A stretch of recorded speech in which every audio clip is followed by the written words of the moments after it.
Hello everyone, this is Hasan Akhtar और आज हम गालिब के इस शेर पे बात करेंगे। दर पे रहने को कहा और कह के कैसा फिर गया, जितने अरसा में मेरा लिपटा हुआ बिस्तर खुला। कल जिस शेर पे हमने बात की थी उसी गज़ल का एक दूसरा शेर है, बहुत ही खूबसूरत और बहुत ही रोमानवी अंदाज में कहा गया है और इसमें एक भरपूर शरारत है। गालिब फरमाते हैं कि मेरे महबूब की सितम ज़रीफ़ी देखिए, वो इतना शातिर और इतना चालाक है, इतना दिलरुबा है कि आखिर मेरी तमाम कुर्बानियाँ, मेरी वो तमाम मुसीबतें, दुख जो मैंने झीले थे अपनी मोहब्बत को साबित करने के लिए, उनकी कुर्बानी को मान गया और आखिर उसने मुझ पे तरस खाते हुए और मेरी मोहब्बत को कबूल करते हुए कहा कि चलें ठीक है।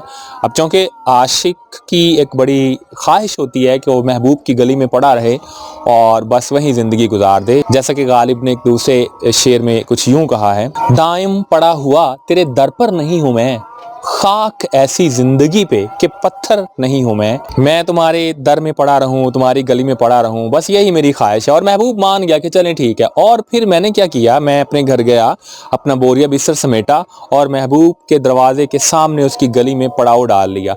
लेकिन महबूब इतना सितम ज़रीफ है और इतना चालाक है कि अभी मैं अपना बिस्तर खोल रहा हूँ ताकि मैं उसके घर के सामने बिस्तर डाल के पड़ा रहूं और ज़िंदगी गुजार दूं। अभी मैंने अपना बिस्तर पूरी तरह से खोला नहीं है कि महबूब मुकर गया और अपनी बात से फिर गया। नहीं, हमने ऐसी कोई इजाजत नहीं दी और तुम हमारी गली से भागते हुए नजर आओ। ऐसी शरारत और ऐसी शोखी मैं समझता हूँ सिर्फ गालिब ही कर सकते हैं। इसको दोबारा सुन लीजिए। दर पे रहने को कहा और कह के कैसा फिर गया, जितने अरसा में मेरा लिपटा हुआ बिस्तर खुला।